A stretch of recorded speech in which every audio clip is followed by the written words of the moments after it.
how's everybody doing? Everybody good? Who was here last week? All right, keep your hands raised. What did we learn about last week? Now that I know who you are.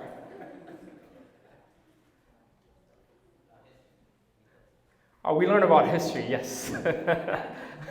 What about history? What did we say about history? How important it is. What else? Yes.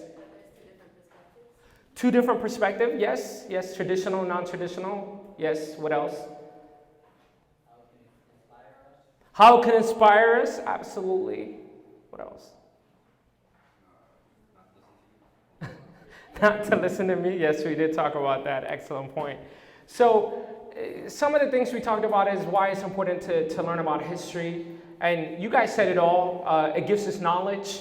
It gives us our identity. It gives us inspiration and all of that stuff. But we also kind of separated the secular reasons for studying history and spiritual reasons, right? For the importance of learning specifically church history. Do you guys remember what we said about learning church history? Do you guys remember why it's important to learn church history? History is important for all the stuff we said, but specifically church history. Do you guys remember what we said? Christ loved the church, that he died for the church. He cared for the church. And we're not at liberty to say, okay, well, that's fine, and kind of walk away from the church. We should care about what happened to the church, what the church is up to, what it went through, how it got here, right? And that's part of our responsibility. If we say we love Christ, and Christ is saying, I love the church, we should also care time to learn about this church. By the way, speaking of metaphors, Christ is the father, the church is the mother, right? The church is our mother. That's why we always talk about the church in the gender, like a female gender, right? We say she when we refer to the church. So it's the metaphor is supposed to be the mother. And because she's our mother, we should take time to learn. And then we talked about two different types of knowledges. What kind of two types of knowledges did we talk about? I heard it somewhere. Traditional and non-traditional. Traditional is like what the priest will teach us, what you'll find in Ethiopia, what the prevalent kind of understanding of history is. And the non-traditional, and in our case, usually the white man. Yes, it's true. And I know, like, we're not supposed to say that. It's so wrong. We're going to talk about this. And part of what's missing when talking about history, specifically church history, is the inclusion of racism, especially in Western societies.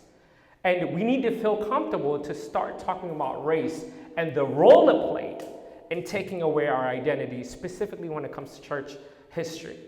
These are things you should get very, very comfortable with. These are not kind of my personal views, or these are not kind of like just, rhetorics that we're saying in the streets. But we need to understand that we are a church of Black people. And as a result of that, race has played a major role in our understanding of history. And throughout time, there's been a big pushback to not talk about that. But if you understand anything about history, race has played a major role in our development. And people get uncomfortable to talk about race, especially in church. And that is a problem, and that is one barrier we need to get rid of and talk about these things openly. And as we will see today, part of our identity as the Ethiopian church is recognizing that we are Black. That is part of the identity, and we'll get into that today. So, with that being said, we begin our quest in trying to talk about the history of the Ethiopian church from the Bible, in combination of the text of Kibra Negest. Does anybody know what Kibra Negest is? What it talks about? Anything of that sort? Kibra Negest. Anybody heard of this before? Kibra Negest. Glory of the Kings. No, I didn't hear you. My bad. I just didn't hear you. In a way, but it is where we get the storyline of where our origin comes from, right? And we're starting out with the traditional view. I'm going to talk about the non-traditional view. Remember, what I'm going to try to do is represent to you as accurately as I can the view of our church and our church's perspective and what Westerners and other societies say about our church. And I want you guys to have both perspective and make your own kind of reasonable conclusion from that. So we begin our story in 1 Kings chapter 10 of Queen of Sheba. Does that ring a bell? Queen of Sheba. See some nods. Tell me what you guys know about Queen of Sheba.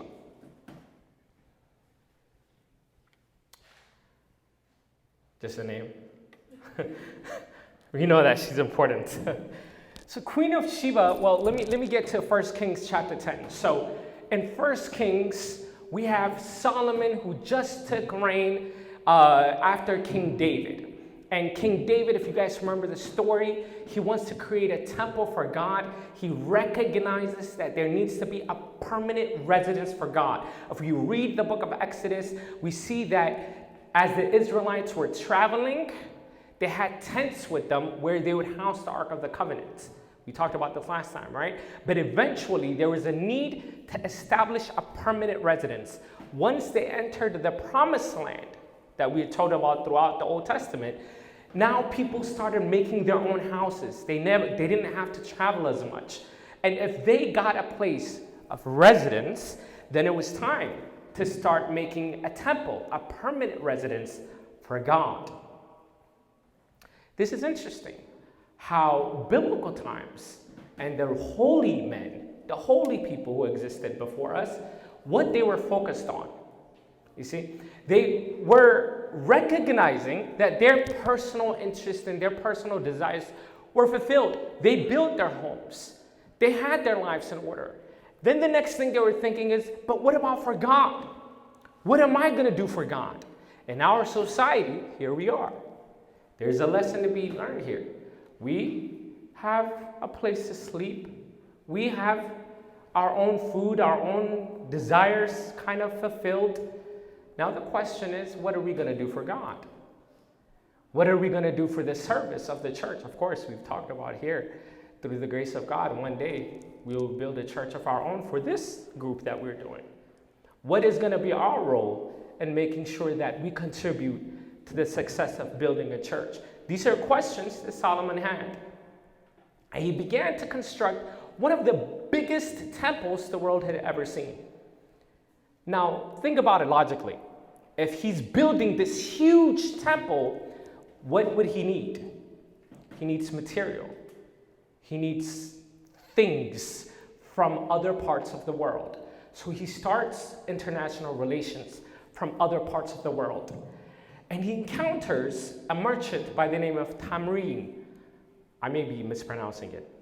It might be Tamrat, I don't know. But the point is, he met an Ethiopian merchant and he started dealing with him in order to construct this temple because he needed different things, different materials from other parts of the world. Does that make sense? This Tamrin goes back. He tells the Queen of Sheba from Ethiopia, hey, do you know this guy named Solomon? He lives in Jerusalem. He's the wisest man to have existed. He's also building a temple for God. And then the queen says, I've got to meet this person. Who is he? And she gathers her troops and her people, and they gather and they start the journey to Jerusalem. And when they get to Jerusalem, the story is very long. I can't get into all of it right now, but they engage in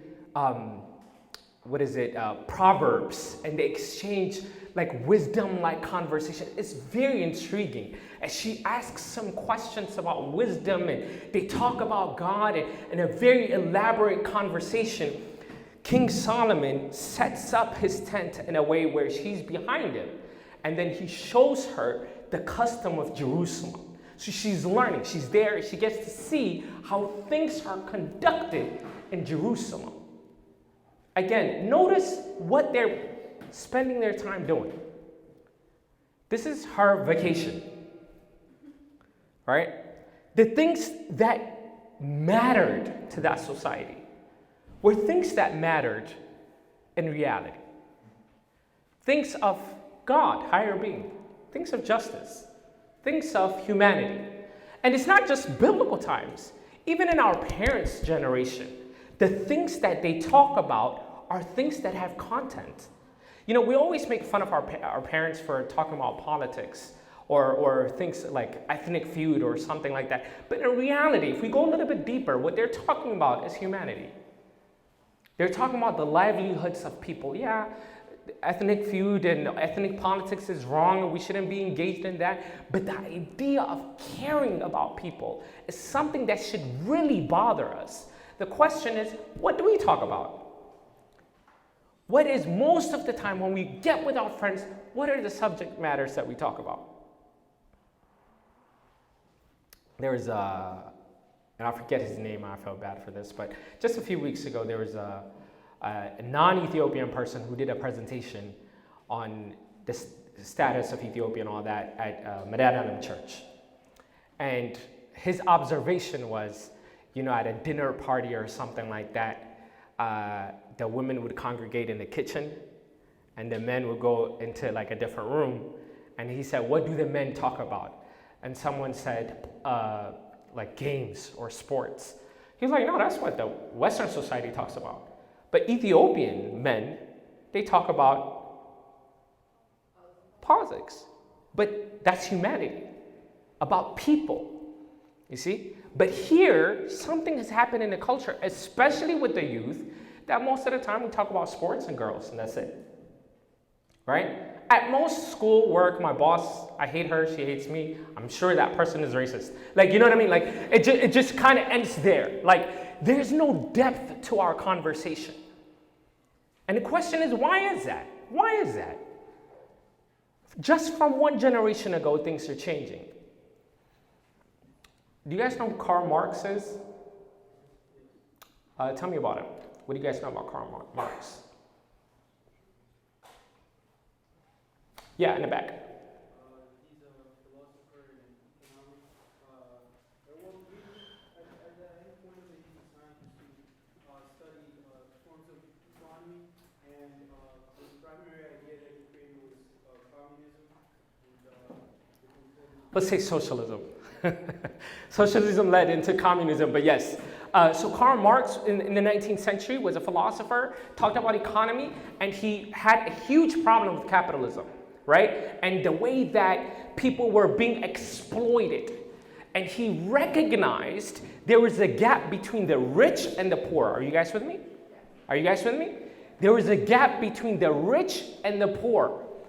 And he theorized that over a period of time, if you keep exploiting the poor, eventually they will revolt. They will oppose the top 1%, the rich, the elite, whatever. The bourgeoisie, he called them. It's inevitable. If the poor keep getting exploited, eventually they will revolt. Nearly 100 years later, there were a few philosophers that recognized the gap between the rich and the poor were expanding. Are you guys with me? The gap between the rich and the poor was expanding, but nobody was opposing it. The revolution, the opposition that Karl Marx predicted never happened. So people said, what happened? Why is this? Why are the poor not mad at the fact that they're being exploited? And after doing research, they found out that especially in the West, there were specific campaigns to, in essence, distract the youth, to make them complacent, to make them forget the fact that they're being oppressed, so that they talk about things that were superfluous, things that didn't matter. So the more the people are distracted, the less likely that they are aware they're being oppressed, the less likely that they're going to do something about it. And it worked. And the gap between the rich and the poor keeps getting bigger. The same thing I believe is happening with us. Because we're unaware of what status we're in, Within the Ethiopian Orthodox Tewahedo Church, I've said it in numerous times, the church is under attack. If we go back to Ethiopia, you will see that there are hundreds of people being killed every day simply because they're Orthodox Christians. But this awareness doesn't exist, so we're complacent. There's an attack on Christianity here in the West. For being Christians, we're made to feel embarrassed about our faith, our belief systems, and all that. But because there's no awareness of it, we're complacent. There's a serious shortage of servants within the church, youth within the church. We need more people to participate, but there is no awareness of it. Why? Because we're distracted with other things. And the things that we spend time talking about are things that don't matter. The things that we focus on, the shows that we watch, the time that we spend on social media are things, honestly, that don't matter in real life.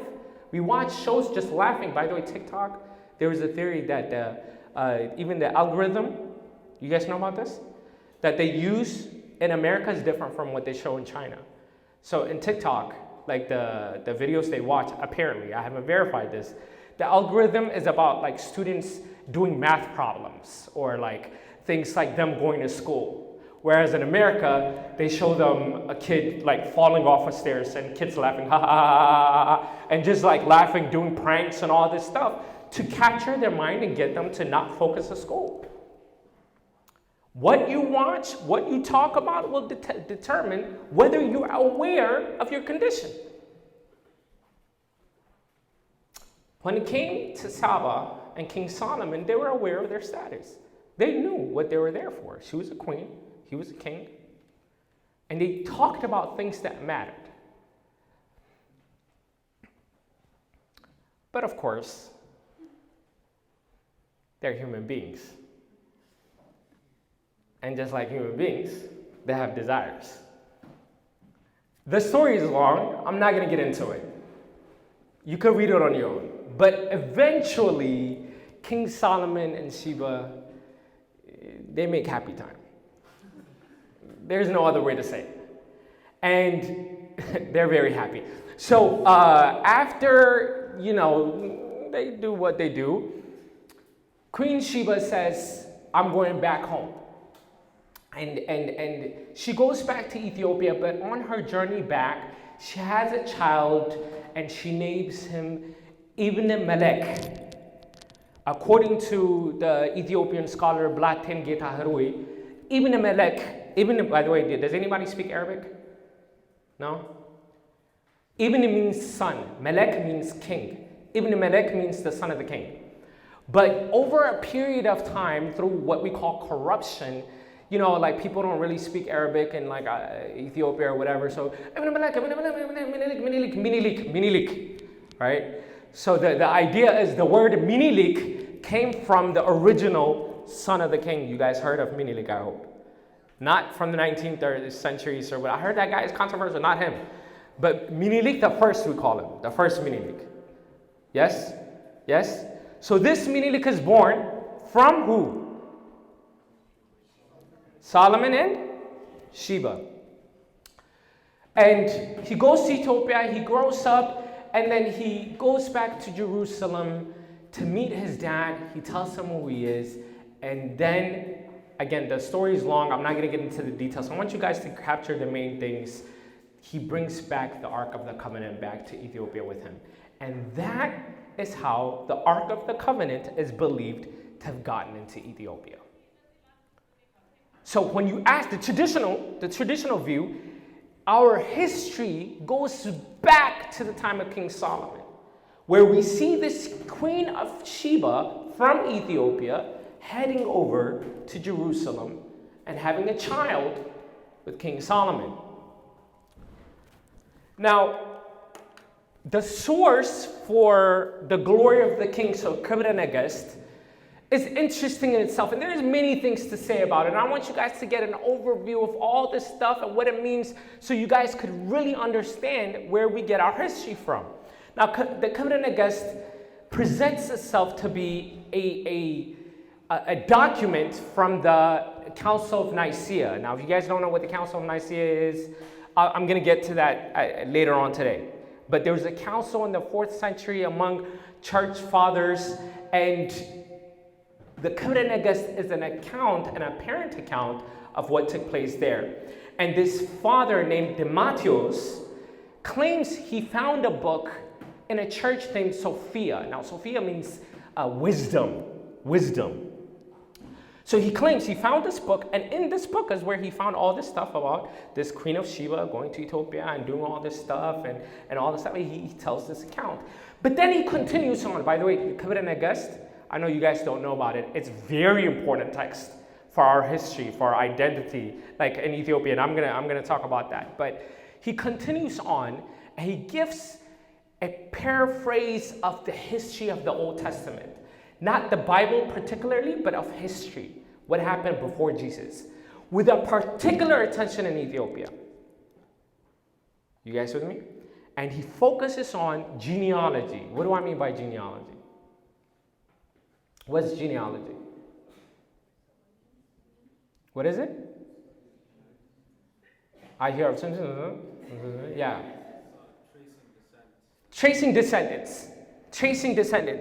And he continues to count, starting from Ibn Melech, Minilik, from Solomon, Minilik begot so-and-so begot so-and-so, and starts doing this tracking of who begets who.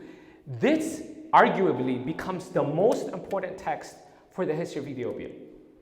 Because what we're going to see, and we're going to talk about this in the future, is kings start fighting over their right of kingship. Because the argument is, I am the descendant of Solomon, therefore I belong on the throne. Yes? You guys see this? And that lends to the birth of ethnic feuds. Because if you're not part of this, then you're not part of this, and so on and so forth.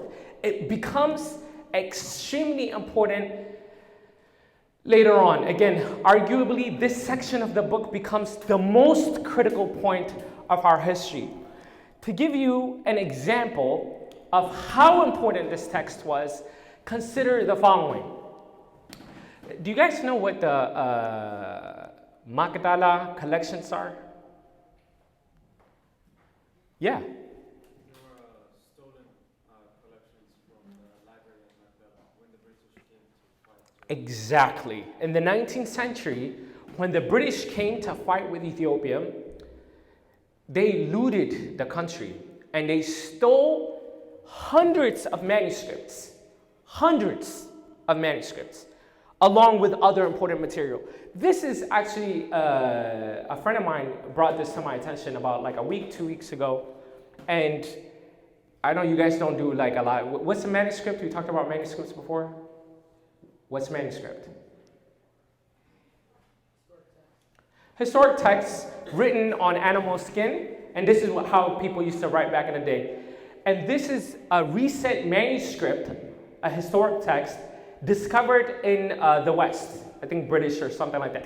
Today, there's still hundreds of manuscripts in the museum, the British Museum. And this one in particular, and I know you guys don't really, you guys are not really trained in this stuff, but if you look at the letters, just by looking at the letters, you can estimate the date of these manuscripts, just by looking at the letters. And do you guys remember the Abba Garima Gospels we talked about last time? These can possibly be around the same time from the earliest manuscripts that we know about the Ethiopian books. Meaning, this is really early. This is a historical document that's still in the British Museum and in other parts of the world. The point I'm trying to make is, I can't tell you how many times people have said to me, "You're studying Ge'ez? Ge'ez is a dead language." I can't tell you how many times people have said to me, "This is a waste of time. Who cares about this stuff?" If you go to Ethiopia, people are more desperate to learn English than learning Ge'ez. I went to Catholic University. They have 700 manuscripts there. You know how much they're worth? $1.5 million. Our books, our history books, In German, there's a university, Hamburg University. You know how much they're worth over there? 50 million euros. People across the world are dedicating their life to reading this because they recognize this is worth millions. True story, alleged true story, I should say. There was a man named Ali Hafid. I don't know how to pronounce his name. And he owned a farm. Very happy guy. Very happy guy. And he went around the farm doing what farmers do. I don't know. So, he did it like, I'm a farmer, whatever. So he's living his life. He's doing the best that he can. And one day a friend of him comes and he says, why are you a farmer? In this day and age, you should get into the business of finding diamonds. And, especially nowadays, there's definitely, if you find the right diamond, you could be rich. And this guy who's been a farmer all his life decides, I'm going to go find some diamonds. Although he was content with his life up until that point, that night, he went to sleep a little bit sad, a little bit angry. That's how we work, right? We're never happy with what we have. I believe it was Mahatma Gandhi who said, the world has enough resources to serve the people's needs, but not the people's greeds. And the problem is we have a lot of greed. We want more and more and more and more without recognizing how precious or how good we have it. So this farmer, he decides to sell everything he has, sell his farm, in search of finding a diamond. This is allegedly a true story. And he goes throughout the world, he travels. And eventually, his money, his savings started running dry, and he became broke, angry, bitter, and eventually committed suicide. The person who purchased the farm from him, soon after his passing, was on the field with his animals, and he went into the garden so that the animals could get some food and stuff like that, where he started to see something shining. And sure enough, he goes there. And what did he discover? A diamond. And I looked this up. It turns out that particular farm was the place where the mine of Golconda was arrived from. Now, I'm guessing like me, you guys don't know what this is, but it's the most magnificent diamond mine in all history, this farm. And it turned out that it had many, many diamonds out of it. The moral of the story, I don't know if it's true or not, it's alleged to be true. The idea is we're giving up something that's worth millions because we don't know what we have in our hands. That is the history that we have. The history that our forefathers have given us. But we haven't taken time to study what our true identity is, what our church history looks like. Going back to the Covenant Against, one of the manuscripts that was stolen was the Covenant Against. The Emperor Johannes, and this, when I read it, I teared up the first time I read this. Emperor Johannes wrote a letter to Queen Victoria telling her, I need that text back. You could keep everything else, but the Covenant Against, I need it back. Because I can't rule my country without it. What this shows you is the importance that this book must have had in our understanding of our forefathers. If a king is saying, all right, everything else that's fine, but that's our identity. That's our history. That's our everything. And this is how important the Covenant Against must have been. Now, everything I just said was a traditional view. The non-traditional view is a little different. As you can imagine, they don't accept anything that I just said. So if you go back and you're like the tablets in Ethiopia, no one is, the Westerners are gonna laugh at you, right? If you say Queen of Sheba this, Queen of Sheba that, people are just not gonna accept it, and that's fine. We don't need to defend ourselves. After all, a lot of the teachings of the church come down to a matter of faith. But what is interesting to point out is the name of Ethiopia, for example. So one of the things that they tell us is that the name Ethiopia is a translation of the word Cush from the Hebrew Bible.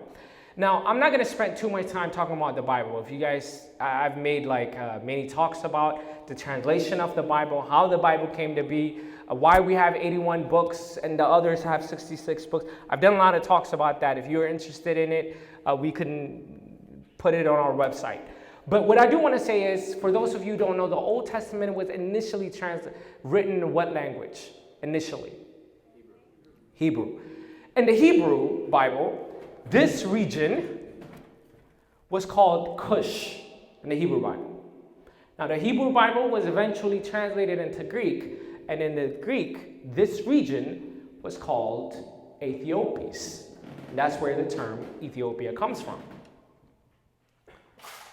Now, the question is, why change the name from Cush? And if you guys do read the Bible, and depending on what edition you use, some say Cush, some say Ethiopia. You guys have seen that? It's like, oh no, this says Cush, this is the bad Bible. This says Ethiopia, this is the good Bible. You know, like, but it's a question of what was it translated from the Hebrew into English or from Greek into English, what we call the Septuagint. So the question is, why Ethiopia came in? And it turns out the Greek Ethiopia comes from the merging of ethio, meaning burnt, and apis, meaning disc or wheel. When you combine it, it means burnt face. Ethiopia. Now, I've gotten flagged for this several times on social media. How dare you say that about your own people? Well, I'm not saying it. That's what the language is saying, and I'll stand corrected, right? So, Ethiopia means burnt face. But the question is that a bad thing? You guys find it offensive? You read my book, that's fine. You guys find it offensive? You burnt face, you. Yo, burnt face. Huh? Well, the thing is, burnt face is no different than saying black, you black person, you, right? But black has taken this empowerment meaning, right? Let us black people rise together. You don't say, how dare you, I'm brown, right? Like you say, yeah, let us black people raise together. And Ethiopia has become a term of endearment. It's no longer used in a pejorative way to put people down, but we have said a nation of black people were there. I argue that for a population like us, with different backgrounds and systems and stuff like that, we could have our own personal identities, ethnic groups, call it whatever. At the end of the day, when we come together, we are all black. We are all Ethiopian. We are all Ethiopian. Huh? You're like, I don't know about that one. That one I can't. We are black, but not burnt. So the thing that I'm trying to tell you is, at the end of the day, if you see, and what I said earlier remains to be true, the idea of us being black is implanted in our identity of the church and who we are. When you take that away, you're taking your identity away. And that is what has happened if you read the history of other places that was written. By the way, the term Ethiopia wasn't just being used in that region, but it was also being used in other parts of the world. Do you guys know of the Ethiopian regiment in the Civil War? Yes, you do. Tell us more.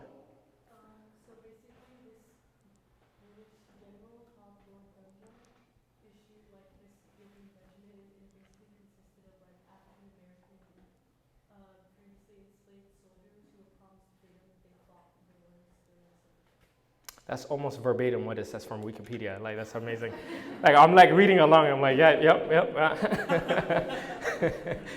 Very good. I mean, like, very good. So that's exactly it. It's amazing. Like, in the Civil War, previous slave owners came together, formed a regiment, and they called themselves the Ethiopian Regiment. Because for them, Ethiopia wasn't just an idea of a centralized location, but it just meant us black people uniting together.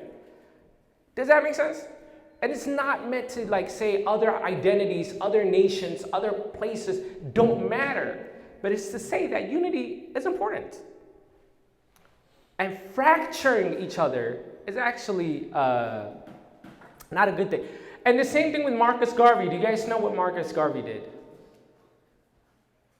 Okay, all right. Yeah, please. So this was during like the 1960s, I think. In America, he was Jamaican? Or he was like African. And He was Jamaican, yeah.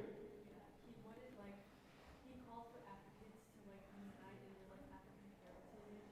And I think at one point, did he want them to move back?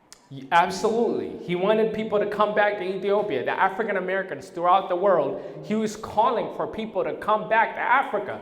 That is our main place. So Ethiopia and Africa in general served as a liberation for the rest of the world. So it's important for us to take ownership of our blackness. And this is not about nation building. This is not about me saying this nation versus this nation. But our identity as a black person is important. And that has been, as I will continue to talk about in this class, taken away from us. To make us forget the fact that we're black. And to make us feel like being black is inferior. Both in holy books, spiritual books, and secular books. And the most important thing is that this church has served as a liberation for the African American community. You guys have seen it here in YOTC. How many non-Ethiopian members from the African American, the Caribbean communities are coming here and saying, we are tired of what we see in the Baptist churches and in all this stuff. We feel like this church belongs to us. So we have become this church of liberation, this model of liberation, based on our identity as a black church. This is very important for our history. When we talk about our history, it's something that we can't take away. How am I doing on time, by the way? Okay. I got to rush. I got a lot of things to talk about. Okay. So that's the Old Testament. We talked about the New Testament. Now getting into the church, do you guys know about the Ethiopian eunuch? What do you guys know about the Ethiopian eunuch? It seems like most of you guys heard these names, but like who they are, like I don't know. I just heard he exists. So who's the Ethiopian eunuch? Quick rundown. Yes, sir.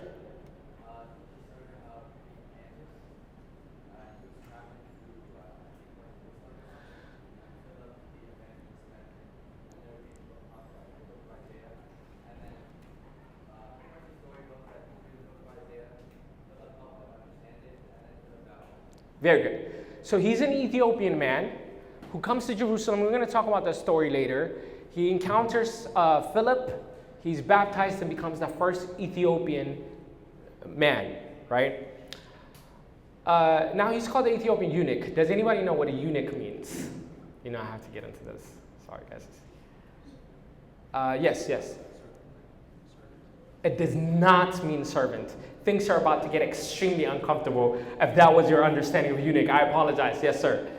Virgin. Not only a virgin. Things are about to get extremely uncomfortable. If you think eunuch means virgin, yes, sir.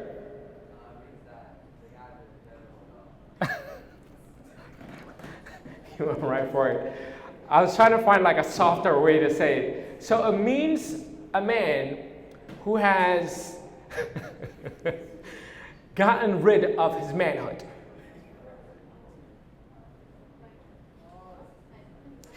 Stop doing the gesture. Stop doing it. Don't do the gesture.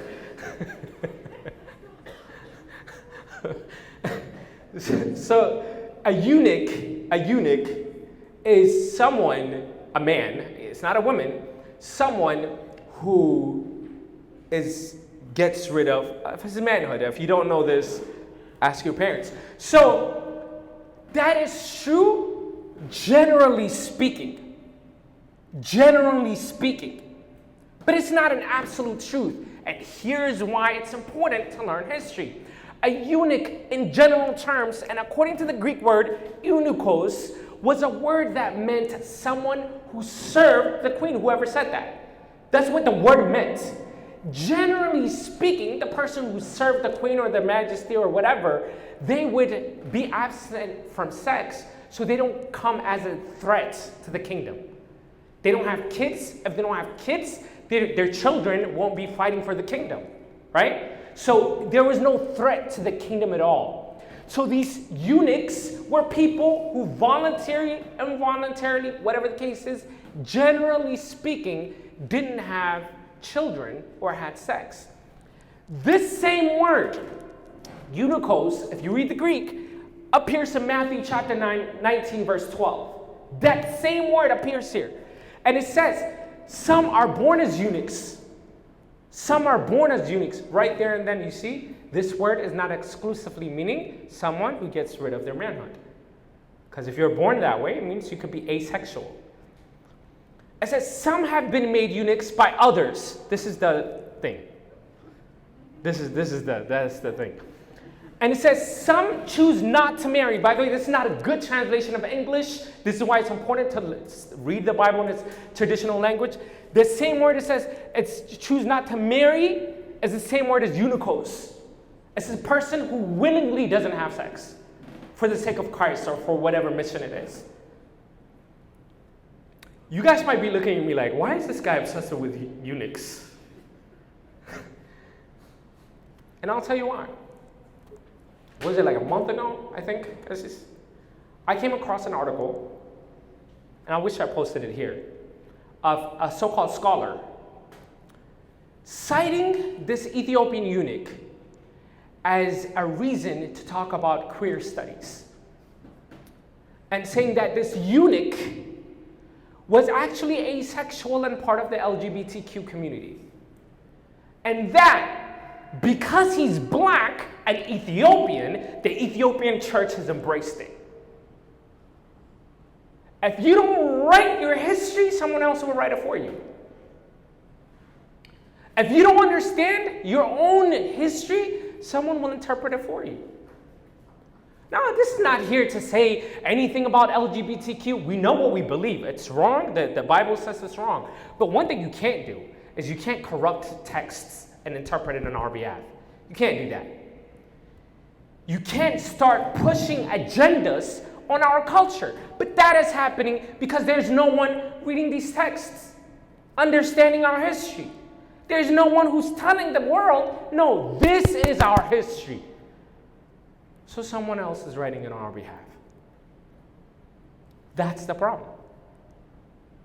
That's why we have to take time to read, to understand, where are these things coming from? What are these things saying? What did our forefathers teach us? What is our true identity? What is our true religion? What is our true tradition? And it's important to talk about these things.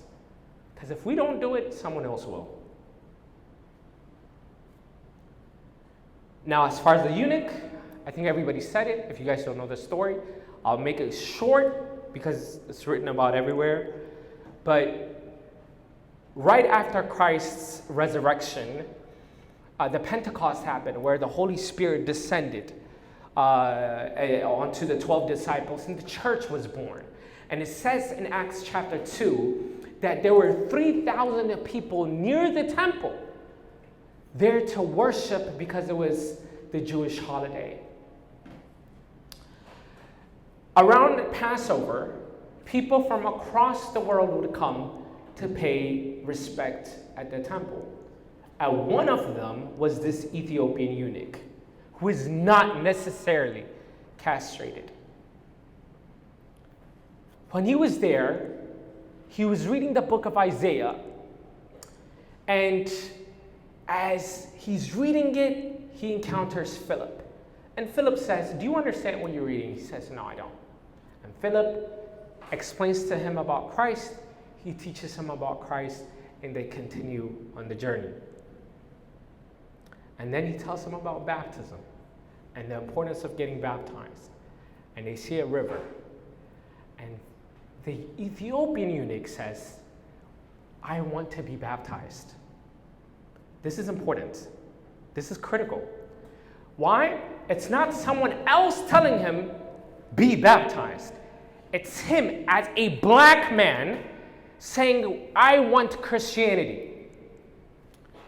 If you guys speak to the African American community, the prevalent understanding is Christianity is a white man's religion. But here we have a black man saying, I want to be baptized. I want the kingdom of heaven. I want Christ for myself. Not because the West is telling me to do it, not because someone else is telling me to do it, because I want Christ. I don't want any distractions. And the minute we focus our eyes on Christ, there's nothing that could get in the way. True story. One time, this young lady was driving, and she got in a terrible accident and became paralyzed. And after dealing with what occurred to her, she moved on with her life, and she met a man, fell in love, and was getting ready for her wedding day. On her wedding day, she wanted to do something amazing, where the guy would be waiting for her, and she would have like one of those, not elevators, but like, you know, she would sit on her wheelchair, and then it would like slide down the thing, and then she could come, and then like everybody would look at her, you know, her beauty and all this stuff. It was gonna be this like really beautiful scenery. So she got like on that wheelchair, and then the thing started to slide, but her gown, it's a wedding gown, got stuck in the motor, and part of the wedding dress kind of ripped. And a little bit of grease got in her dress and all that stuff. And by the time she got down there, the door opened and everybody could see her. And she said, right away, she saw her husband waiting for her at the aisle. That embarrassment, that fear, that, oh my gosh, look what happened to me, went away. Because she said she fixated her eyes on her groom. If we could only fixate our eyes on our groom, Christ, how much of all the stuff all the noise going on will dissipate? If we could only focus on Christ, like all the worries we have of the world will go away. All the problems we have will go away. And that's what Philip understood. That's what the Ethiopian eunuch understood when he wanted to be baptized. Nothing else mattered. I want Christ. After he was baptized, it's believed that he went back to Ethiopia and introduced Christianity. Remember this point, we'll probably come back to it next week about the Ethiopian eunuch. Quickly, what I want to do for the rest of the class is talk about the rest of the world and what was going on there. What I'm about to talk about in the next, hopefully, 5 minutes, is a class of its own. So like there's a lot of information, but I just kind of want you guys to understand what was going on in the world. And around this time, after Christ's resurrection, people were extremely confused about what just happened. After all, there was Christ who came here, healed a bunch of people, was crucified, and all of a sudden people were saying he resurrected. So people were confused. Who is he? What just happened? And people were talking to each other, is he God? Is he man? Is he man God? What is he? And people started talking. And all of a sudden, different forms of Christianity started popping up. One of them being Gnosticism. Gnosticism means knowledge, but they had like very bizarre ideas about who Christ and God were. One of them was that the God of the Old Testament is evil, but the God of the New Testament is good. And certain things like that did not go along with Christianity. But in the Christians, they always talked about this internally, but there was nothing really they could do about it because they were also being severely persecuted. So they were in hiding. Most of the Christians at this era, right after Christ's resurrection, were hiding, worried for their life, and they were trying to survive. All this changed in 312 AD when Emperor Constantine had a vision. He's a Roman emperor, and he was in battle, and all of a sudden he was about to lose a battle, but he sees a symbol of the cross on a cloud, and this prophecy that he was going to win the battle, and he wins the battle, and he's assured that Christianity is the religion for him. So then he says Christians will not get persecuted anymore. Christianity will be the official religion of Rome. Back then, Rome was Rome. Rome says something, Rome says it. It was a big deal. So now the Rome, like this, the Rome said Christianity is the state of religion. So everybody becomes Christian. So when that happens, it enables church fathers to come together and start discussing about issues that matter in an official kind of platform. Does that make sense? Moving quickly. In 325 AD, so again, these councils are kind of a big deal. And I know we're going to get YouTube comments. I'm generalizing. Yes, I'm generalizing. And I'm simplifying. Yes, I'm simplifying. Because the goal of this class is not to talk about this. There are books on this. There's classes on this. This is very important stuff. And I just want to highlight the most important things. And I want to highlight also what I'm going to be talking about is not going to be focused on the theological discussions that happen in all this stuff, but more of the historical and political climate that existed at the time. In 325 AD, there was a man by the name of Arius. And Arius, I'm simplifying, says that God the Son is God's first creation.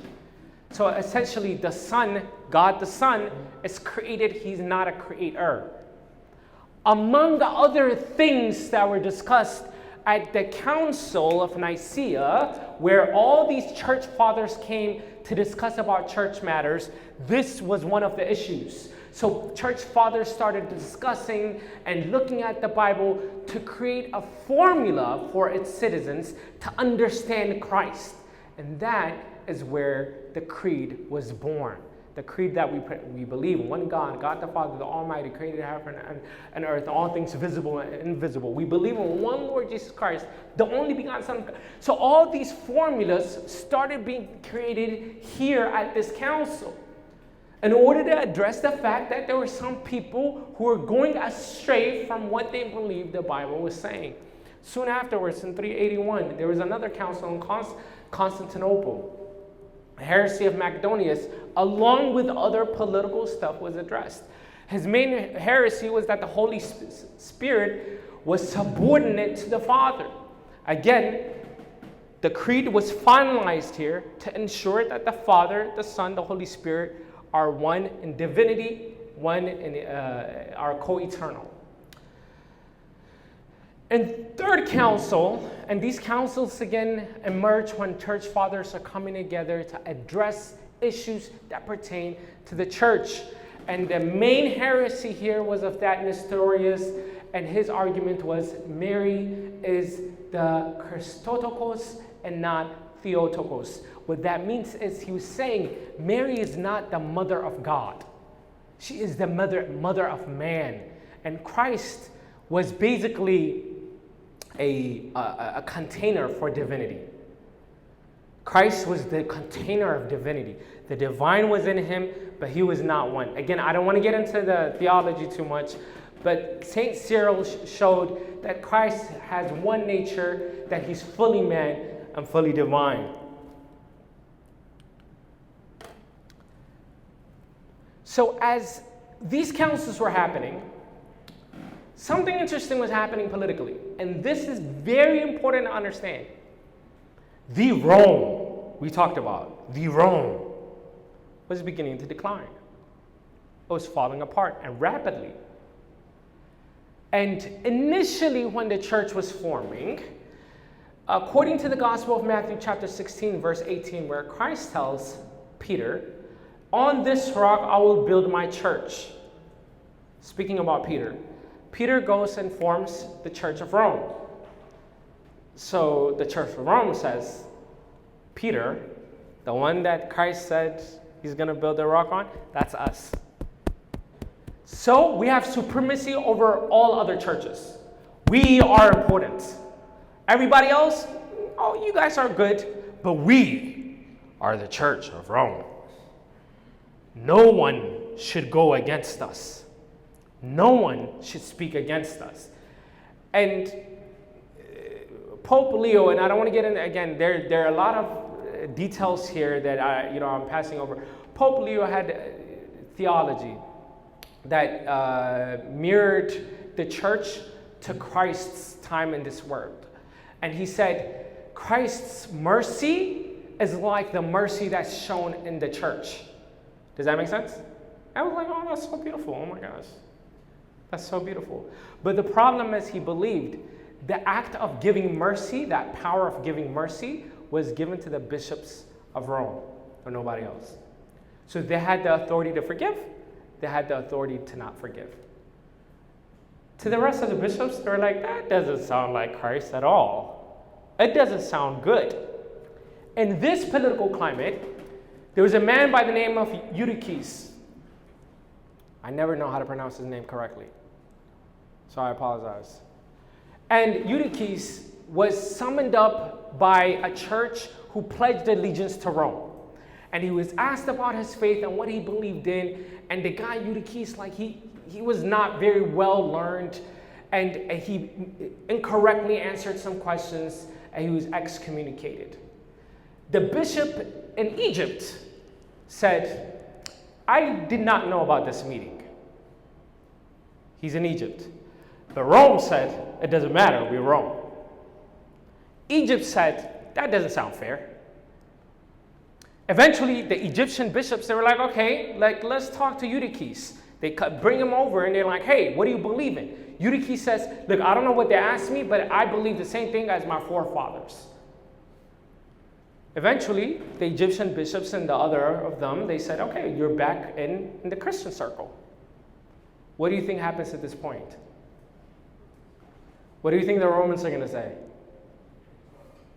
They're not too pleased. They're not too pleased. Eventually, the fourth council is held. The Council of Chalcedon in 451 AD.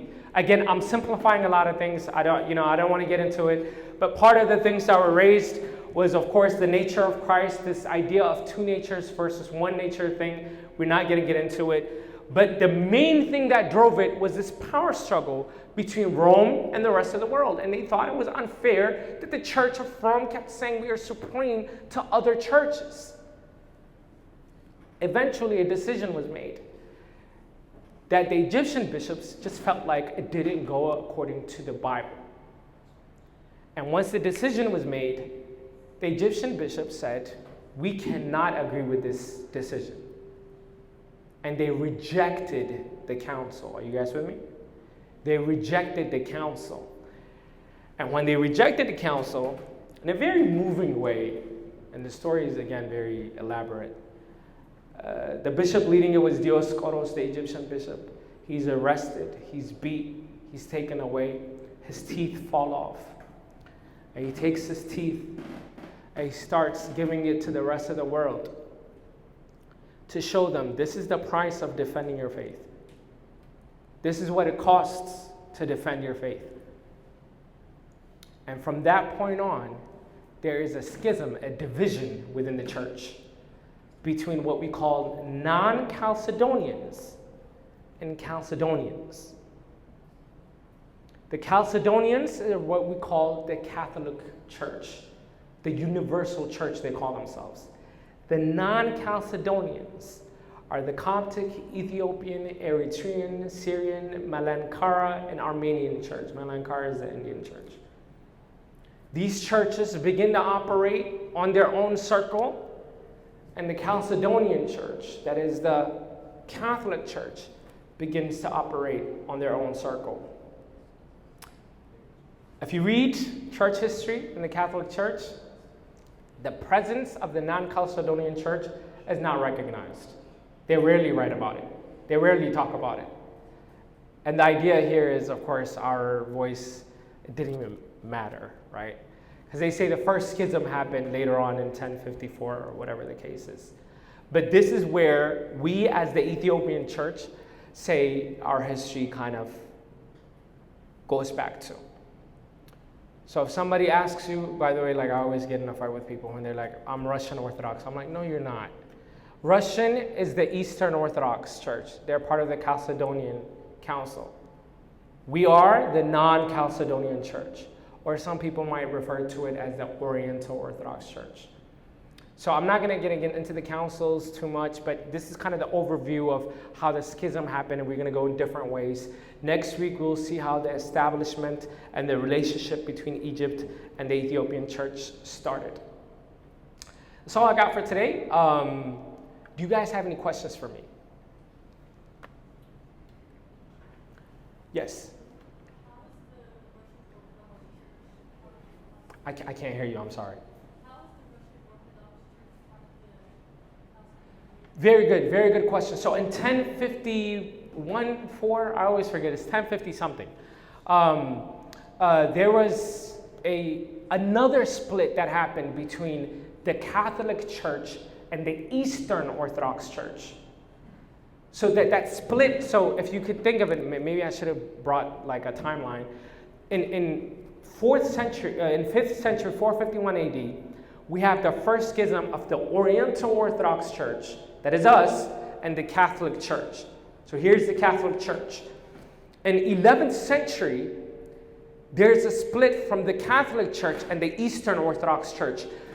There are many reasons why. One of it is what we call the filioque fallacy, where they believe the Holy Spirit descends from the Father and the Son. That's called the filioque fallacy. And you could read about it. That's the Eastern. So Eastern means Russian, Ukrainian, Georgian, all these Eastern Orthodox churches that you hear about. That's the Eastern Church. The Catholic Church in, what is it, 16th century, there's the Protestant movement that occurs. So another split happens from the Catholic Church. From the Protestant Church, we have hundreds and thousands of denominations that occur. Did I clear that up? Okay. Yes? I think you answered it. So there is a difference between the Fourth Council and the Great Schism. Yes. Fourth schism, or the Fourth Council, is the schism that occurred between the Catholic and the Oriental Orthodox Church that you're probably not going to find at a Catholic book called the Church History. They just don't talk about it. So they say the first schism happened in 1054 or whatever it was. Yeah. Yes, sir. When this council happened, though, the Eastern Orthodox Church, they weren't like major figures amongst like the discussions, because like the Russian Orthodox Church, Greek Orthodox Church. Wait, say that again? They're not like big figures amongst this. Who is they? The Eastern Orthodox churches. They're part of the Catholic. I mean, technically, right? But then there's more similarities amongst us between Eastern and Catholic? Right. When it comes to like culture. So it's incorrect to say the Great Schism was in 1054 if we're going to get into the history of Catholics and Eastern Orthodox. So there was already tension between the two way before then, right? So the 1054 AD date is given as like this very, dramatic tale of someone going in there and putting the letter on the door, if you guys learn about all this stuff. So that's the date that it gives you, but in reality, they were already having problems for centuries at a time. So their rites were very different, you're right, and it's similar to the Oriental Orthodox Church. That is why a lot of people believe that. Yes, sir? No, I'm fine. Is there any evidence that Ethiopian was present during any of these councils? Don't ask me that question. ነገር ያለው ነገር.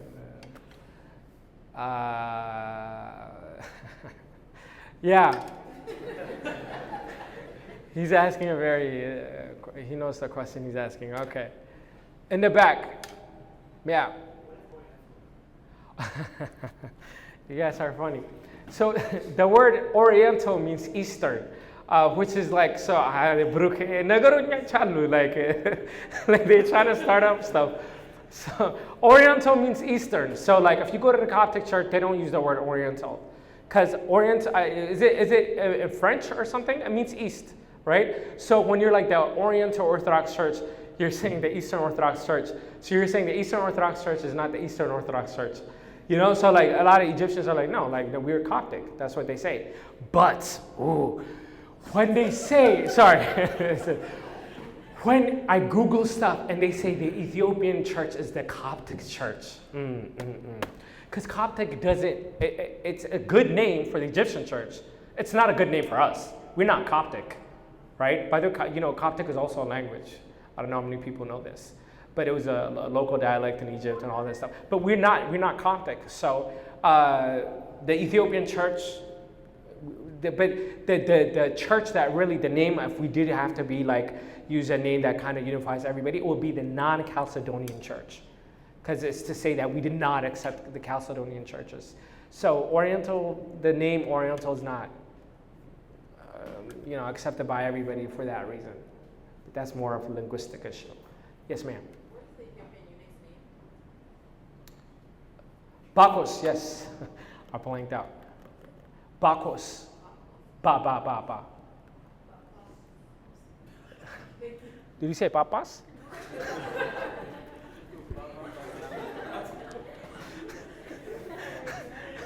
Yes. So where does the Greek Orthodox Church fit in? The Greek is east.